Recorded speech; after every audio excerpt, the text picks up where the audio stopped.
Doctor Soumitra Rawat इस वक्त हमारे साथ मौजूद हैं। डॉक्टर रावत, देखिए, लापरवाहियों का जिक्र बार बार हो रहा है और जिस भी शहर में जाइए, जिस भी राज्य में जाइए, लापरवाहियां तो हो रही हैं। क्या ऐसे में जो सलूशन है वो कंप्लीट लॉकडाउन में नजर आता है? ये जानते हुए मैं ये सवाल आपसे पूछ रहा हूं कि कंप्लीट लॉकडाउन के अपने जो नुकसान है वो हैं और उसको सरकार मद्देनजर रख रही है, उसके बावजूद भी बढ़ते संक्रमण को देखते हुए यही इलाज है क्या अब? आई थिंक कंप्लीट लॉकडाउन पूरी कंट्री में तो नहीं होना चाहिए। उनको एरिया आइडेंटिफाई करना चाहिए जहां पर की केसेस बहुत ज़्यादा हैं। तो selective lockdown I think is a way forward rather than A complete lockdown. And कुछ समय से थोड़ा सा कॉन्टैक्ट ट्रेसिंग एंड ट्रैकिंग भी होना चाहिए, जिससे कि जो कि स्प्रेडर्स हैं वो स्प्रेड ना कर पाएं कोरोना को।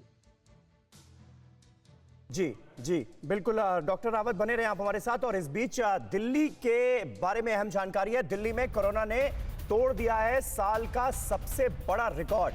अगले आदेश तक दिल्ली में सभी स्कूलों को बंद कर दिया गया है। सीएम केजरीवाल ने इमरजेंसी मीटिंग बुलाई है। कोरोना की रोकथाम के लिए एक्शन प्लान पर इस मीटिंग में समीक्षा होगी। 24 घंटे में 2790 नए केस सामने आ गए हैं और 9 लोगों की कोरोना से मौत हो गई।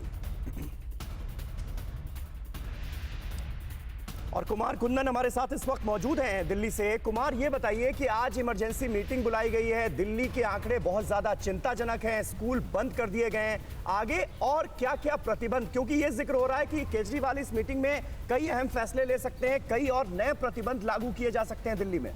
क्या हो सकता है? देखिए, सरकार बहुत कुछ कर रही है। कुछ दिन पहले आपको याद होगा कि उन्होंने एयरपोर्ट पे बाहर से आने वाले लोगों के लिए आरटीपीसीआर टेस्ट मैंडेटरी कर दिया था। बाहर से आने का मेरा मतलब है दूसरे राज्यों से आ रहे हैं जो रिस्क जोन राज्य हैं, जैसे कि महाराष्ट्र, केरल, पंजाब, ऐसे राज्य हैं। पहली बात। दूसरी बात, स्कूलों को खोलने का पहले प्लान हो चुका था, लेकिन अब जिस तरीके से पॉजिटिविटी रेट बढ़ रही है, दिल्ली में 2.7 से बढ़कर अब 3 पॉइंट को जो है पार कर रहा है आंकड़ा। तो ऐसे में पॉजिटिविटी रेट बढ़ने से सरकार को इस बात का डर सता रहा है कि दिल्ली में भी वही स्थिति ना हो जाए जो महाराष्ट्र या दूसरे राज्यों में हुई है। तीसरी बात, जिस डेथ मैनेजमेंट की बात सरकार कर रही है, अब डेथ भी ज़्यादा हो रहे हैं। तो ये सारे कई ऐसे पहलू हैं जो सरकार के लिए अलार्मिंग हैं। तो उसको लेकर सरकार ने सबसे पहला फैसला तो अभी ये करने जा रही है कि जितने भी स्कूल्स हैं जिसको रीओपन करने की बात हुई थी, उसको फिर से बंद किया जाए और ऑनलाइन क्लासेस जो चल रहे थे, ऑफलाइन स्कूल का सिस्टम, उसको आगे किया जाए। इसके साथ साथ और भी कई सारे पहलू हैं, जिसमें कि बड़े बाज़ारों को एक दिन बंद करना, दूसरे बाज़ार को एक दिन खोलना, इन सभी पहलुओं पर भी बात हो रही है। मसलन सदर बाज़ार आज अगर बंद किया जाए तो कल जो है चांदनी चौक खोला जाए, परसों ये खोला जाए, करोल बाग बंद किया जाए। तो इस तरीके से भी कुछ प्लान हो रहा है, क्योंकि ये दिल्ली के सुपर स्प्रेडर प्लेसेस हैं जहाँ से कि सबसे ज़्यादा कोरोना के जो केसेस बढ़ने के चांसेस है, क्योंकि यहाँ सोशल गैदरिंग सबसे ज़्यादा होती है।